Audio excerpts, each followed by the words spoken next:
100 years from now, there won't be one sad fuck to look at any of this. What keeps you going? You know what it is, Theo?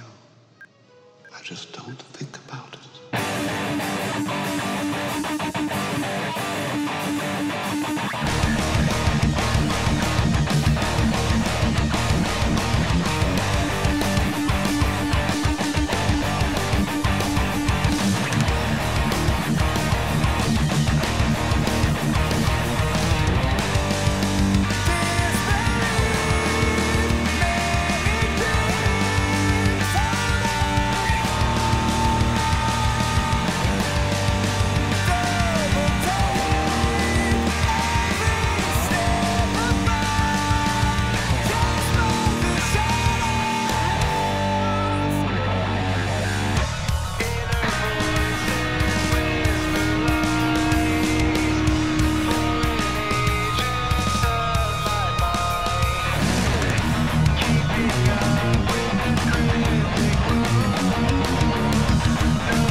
Thanks, guys.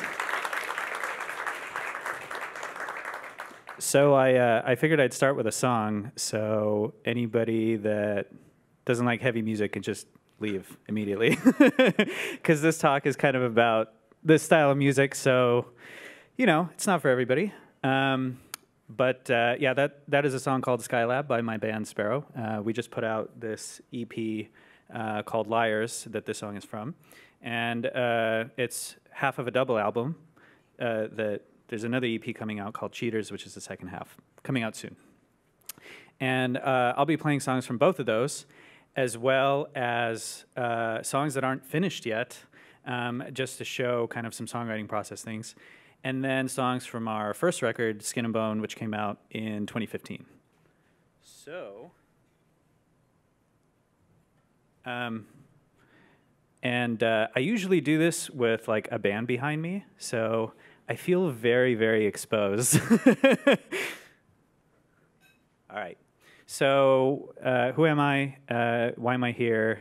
Why are you listening to me? I don't know. So, here are some things about me. I'm not going to spend too much time talking about this, but yeah, I had my 15 minutes of fame in a band called Nekrogoblikon, which was all about goblins. And it was a crazy good time, had some bad times, really epic experience, but it really showed me that I did not want to be a professional musician. So I still play music, and obviously I have the new band, but not really professionally. It's just kind of a fun thing, and really focusing on engineering. Oh, this clicker is sensitive, or not sensitive. So this is kind of that very dramatic Joshua Tree shot is all of us in Sparrow. 3 of us are engineers, actually, and 1 of us is a banker. So take from that what you will. But we all work, and this is a part-time project for us. In fact, our singer lives up in Monterey. Our drummer lives in the Atascadero area, so Central Coast. And Kevin and I are in Los Angeles. Kevin works for Fender Digital as a software engineer. And Tyler works for a company called IQMS, also doing engineering. He's I think he just got promoted to director of cloud ops there. And then Alex, our singer, is the banker.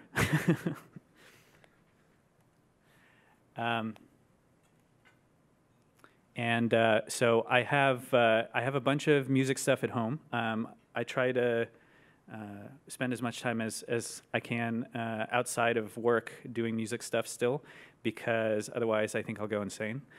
So I basically have a full production setup accessible at all times. I can get home and set up my desk and start composing music or, recording or whatever pretty much instantly. This stuff is always on and available.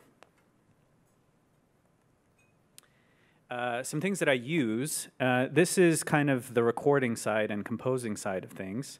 My live rig is a bit different. I have a bunch of really shiny, fun pedals. Feel free to come up and look at them.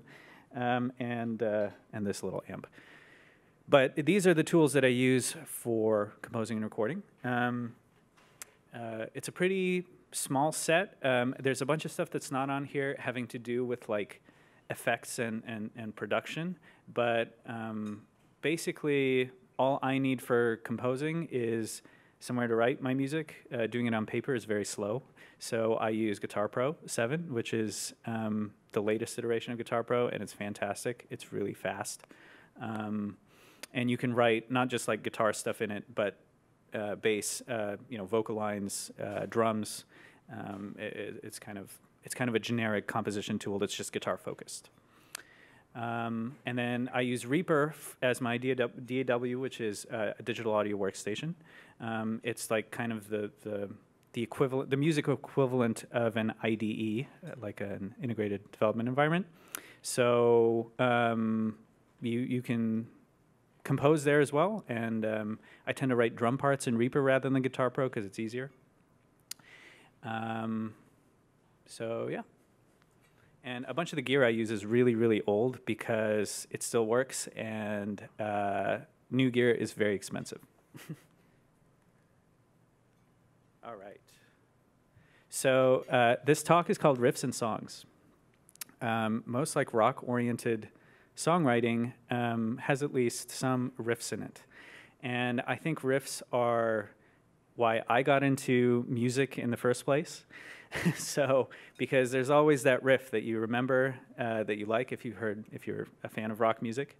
And, there's some iconic riffs out there that, it may be just a few notes, but they're so memorable, and used in the context of the songs that they're in are, very, I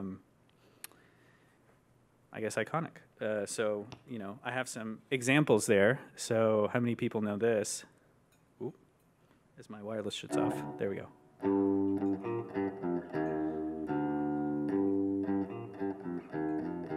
Right? Everybody probably should know that. Even if you don't know what the song is called, you probably know that. And if you listen to that song carefully, that is the only riff in that song. There are no other parts to that song. It's variations on that. Jack White plays it with different effects on it, and as far as like dynamics and the structure of the song goes, but that's it. It's that and a guitar solo, and that's it. So you can write a song with just one riff in it. The other ones, this is kind of the archetypal riff example.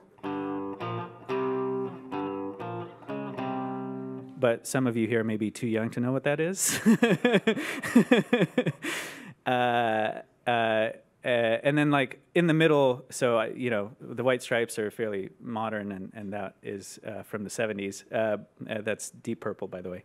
And then in the middle, in between there, is Metallica, right? So.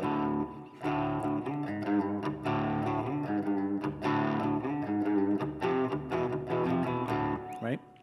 So those riffs are if you hear the song a few times, if you like the song, like, that'll stick in your head forever. And I think that is an amazing thing to get out of, most of these riffs are just 4 or 5 notes.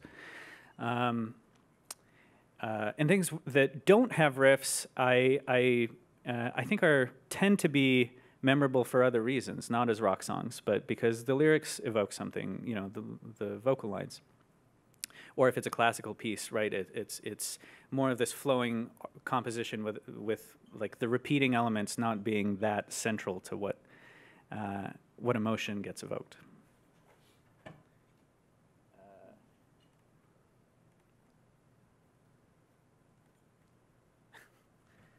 Clearly, I can use a single button device.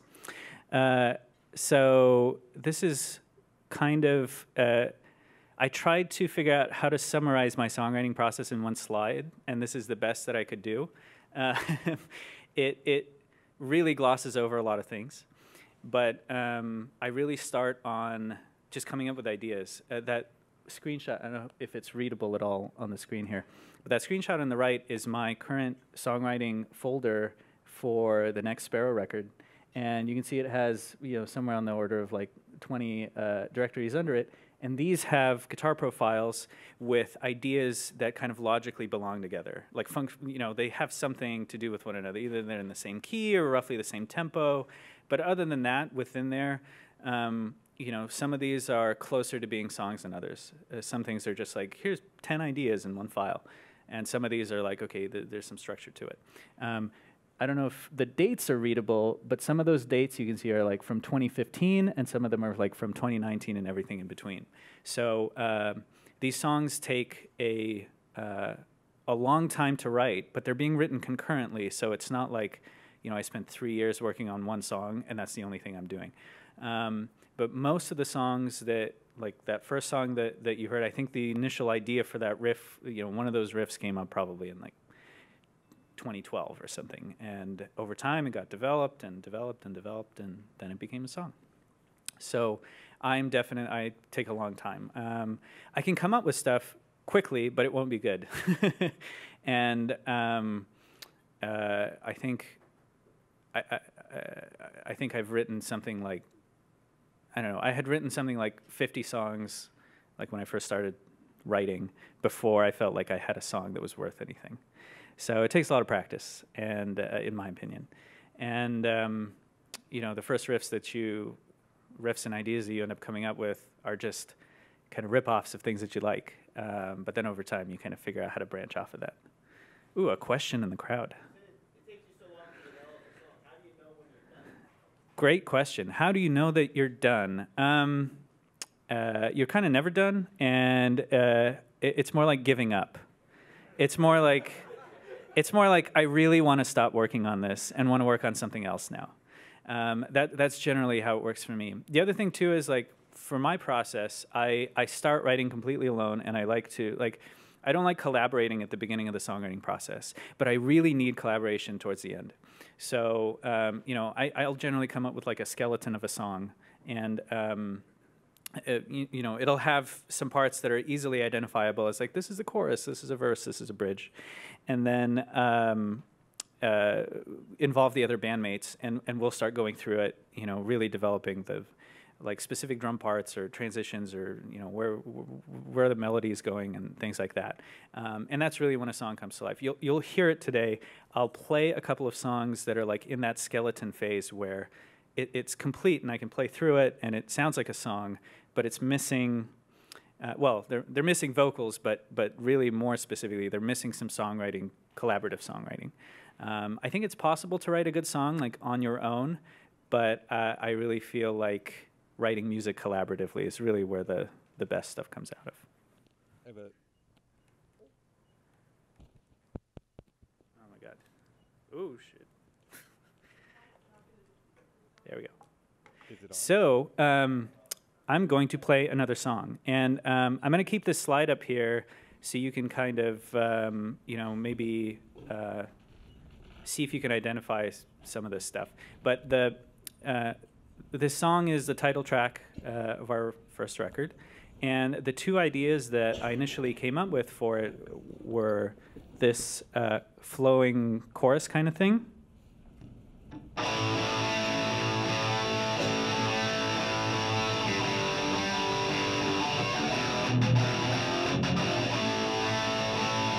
So came up with that, and then I came up with completely separately, probably a year after that,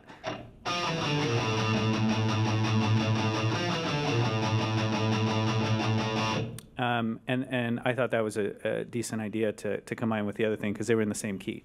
So see if you can identify like how they work in the these are the riffs, how they work in the context of the song.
outside world exists.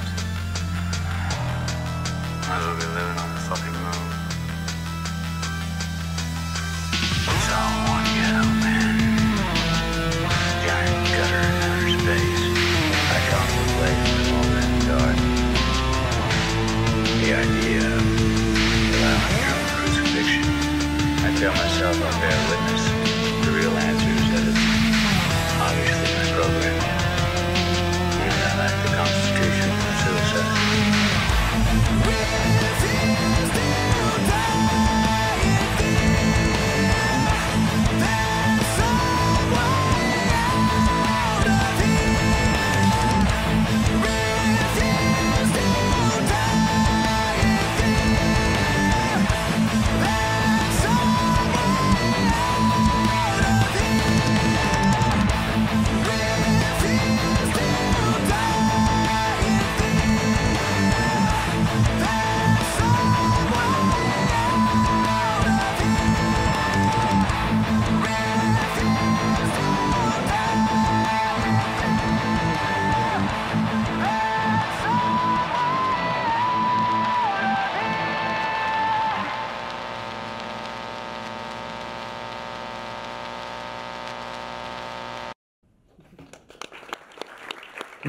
Thanks.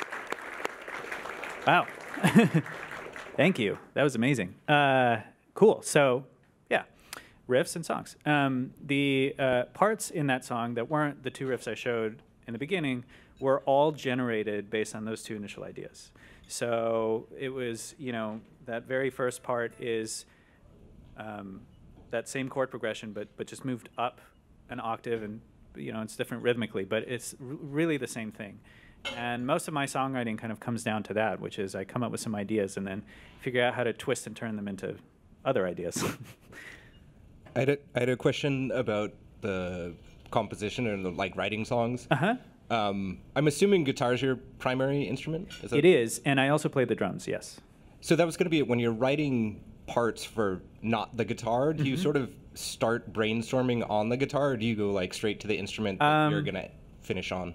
It depends, and I definitely start, I'm very guitar-oriented as a songwriter, for sure, but generally when I'm coming up with the guitar parts, I already have the arrangement in my head. Like, I know roughly what function the thing will serve, so, you know, in the sense of like, okay, this is going to be a driving part, so the drum beat is going to be something like, you know, and I'll hear it in my head, or this has to be like kind of a breakdown, slow part, and I'll have that in my head, and I'll articulate what I'm doing on guitar differently.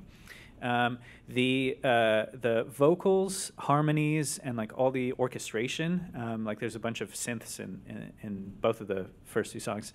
That stuff is the most challenging for me because I'm not the strongest on music theory, and that's where it really shines. You know, coming up with how to harmonize things and how to make things like really big. That takes a lot of trial and error, but I rarely physically jump on the drums to like write a drum part. Most of that like is in my head, I would say. So here's a bit of a contrasting example. This is off our new record, Liars. The very first song I played was off of this as well. This song, I had a riff, and I didn't know what else to do for 3 years. I had this.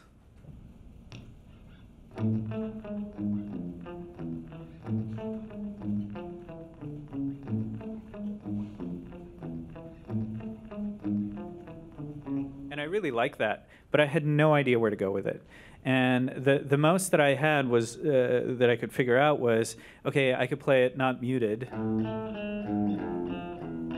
you know, and that sounded kind of cool. And then I could start breaking up the rhythm of it, and just playing with the same notes. But really, I kind of had nothing.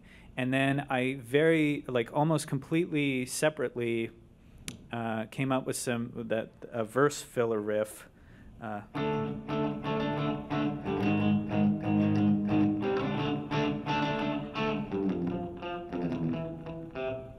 which sounds obviously very different from the first thing. But it sounded like they could work together if there was something that tied them in. And I went through all of my ideas and found something that was similar enough. And then we spent, I think, 2 years trying to come up with transitions to bring the whole song together. So this was like, you know, a 6-year writing process for this one song. Now, obviously, again, we were doing other songwriting at the same time and working on other things, but that's kind of how it goes sometimes. So I'll play it.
Thank you, thank you.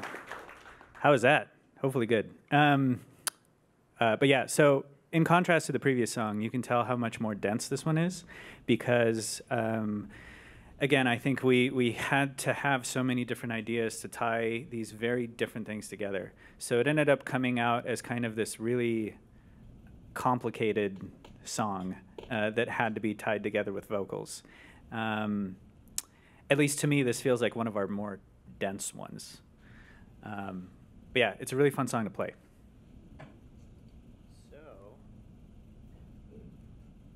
So this next one is not finished yet. This is going to be on our next record, and I really like this one. But it's missing quite a few things. So I wrote out the entire song structure right there in that second to last bullet point. So that is literally how the whole song goes.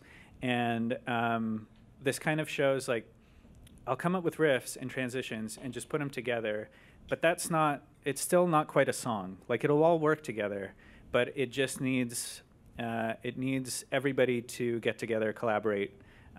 We need to write vocals and lyrics. We need to put transitions in. We need to make it kind of an arc. But I wanted to kind of show what a skeleton of a song looks like before the rest of the band kind of gets to it. So this is something I've sent to the rest of the band. We haven't yet really started working on this.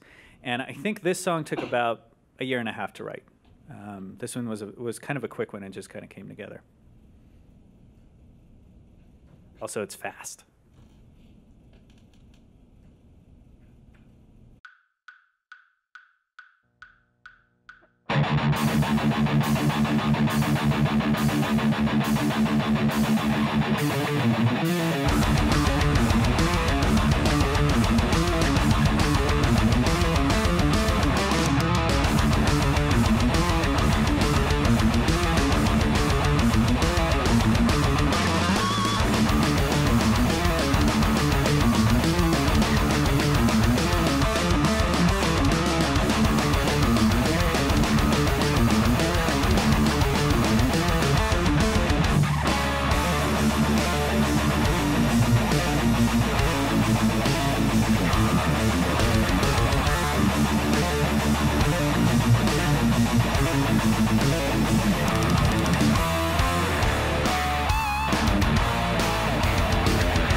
totally forgot where one of those parts was going, and then I remembered. Yeah, so hopefully you can hear a difference, whereas that was kind of this collection of parts rather than a song. It still needs, it just needs some parts that have room for vocals, because all of that was like very riffy for now. All right, so that's kind of the end of the talk section. I was going to continue playing songs until the end. So I kind of threw up a slide of, and a playlist of songs that I thought could be cool. And which one do you guys want to hear first? Emo Military March. Okay. All right. I can do that. So, quick question. Yes. When you've created a new riff, how do you determine if yours is unique versus having... Oh. The lights are... Versus like something that you may have heard and accidentally absorbed and thought was your own? Excellent question. That happens all the time. I suppose... I mean, I have riffs in songs that I've put out, like... Nekrogoblikon has at least 2 songs where I listened to it after like the record was out and I was like, oh crap, like that was this other thing that I subconsciously ripped off. But usually there's enough differences to where it kind of becomes its own thing once hopefully you collaborate with a band and everybody interprets it their own way. But that's definitely happened, and in the writing process, it's actually a good place to start. One of the ways we write lyrics in Sparrow or vocal lines actually, is Alex, our singer, and I will sit together and we'll listen through a song that doesn't have any vocals on it, and we'll pull up lyrics off the internet to a song that neither of us know. So, by a band, some band that we like, but we maybe don't know that particular song, how the words go. And then Alex will just try singing those words over our song. And we'll come up with kind of these scratch vocal lines that way, and then we'll replace the lyrics afterwards. So Old Fashioned, the song that I played 2 songs ago, the dense one, most of those vocal lines came from Deftones lyrics, like Alex singing Deftones lyrics, and Danzig as well. Lyrics over our song, and then we just replaced all the words. And it's not that the vocal, again, these are songs we don't know, so we don't know what they sound like, so it's not like we're ripping off a thing, but because of the rhythms of the syllables, it gives us a starting point. So, songwriting. Where do you get your album covers from? My wonderful wife, Kayla, does all of our art and design for Sparrow. Mm-hmm. I have a question. Yeah. You mentioned that your previous song, you don't have lyrics for it yet. Uh-huh. You feel like it's not quite a song yet. Mm-hmm. Why can't it just be an instrumental? It totally can, but it totally can. I don't have a good answer to that. I just like having, it's just fun to take something that sounds already really good and make it, elevate it to that. But yeah, absolutely, that could definitely be an instrumental. So I'm just curious, what is your opinion of the Katy Perry lawsuit? It's ridiculous. You can't copyright a descending minor melody. But does that make you nervous as a songwriter, Yes, though? That absolutely. Yeah, they should not be legislating that. All right, last question, and I'm going to play. So I thought the song sounded... Can you tell a good song even when it's at this stage versus... Yeah, so, it's kind of a spectrum, and certain ones of my songs I believe in more than others. Like, that one's like, okay, that one's ready, Like, I'm not going to really touch that. But there are other ones where, like, it sounds like a song, but I'm like, it's not, doesn't measure up to our other really good songs. Because the idea is every new song you write should be better than everything that came before. And if you don't really feel that, then keep writing. Yeah, so that's kind of how I look at it. But that one's pretty close, and I really like playing that one, which is why I brought it. Okay, I'm going to play Icarus. This is usually our closing song during our sets.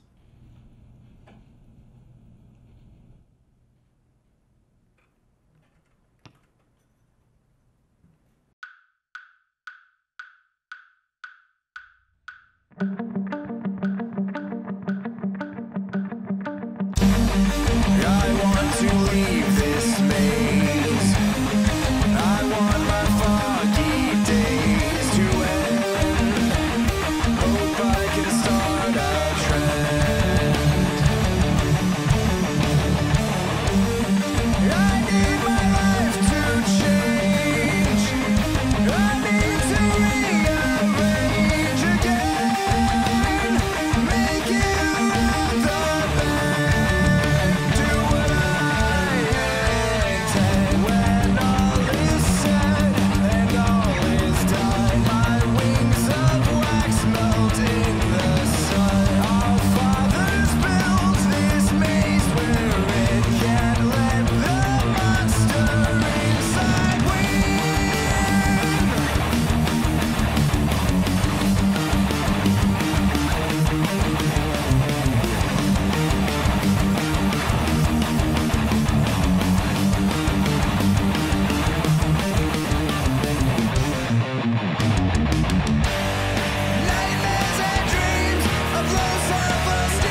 Cool. Thank you, guys. Thanks, everyone. So yeah, did that work? Emo military march, kind of? All right, I'll do, let's see, what are the good ones? What's that? Untitled 2, all right. This one is difficult to play, so I apologize if I screwed up.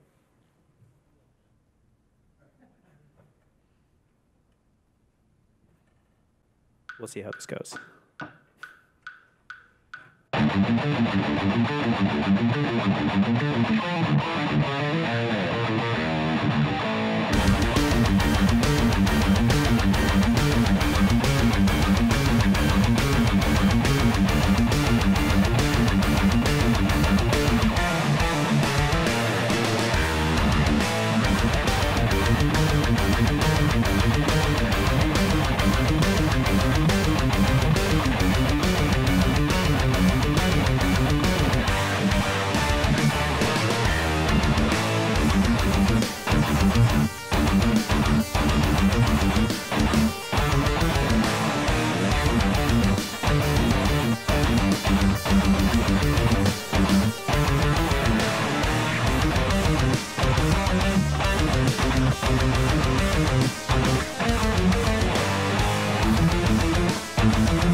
Thank you.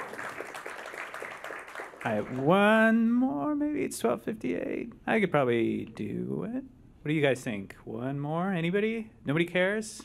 Everybody wants to leave? All right.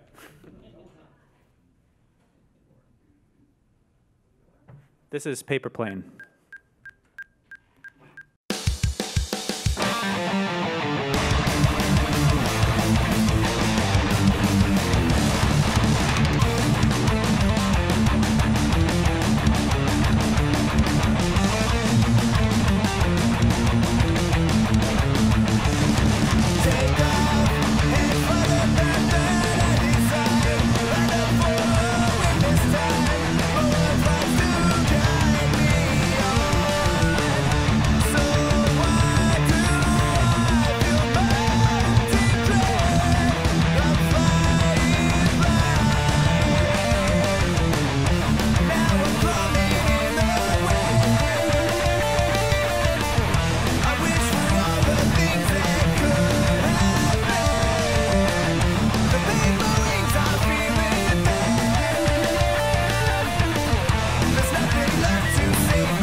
Thank you guys very much. Thanks so much, Tim. That was amazing.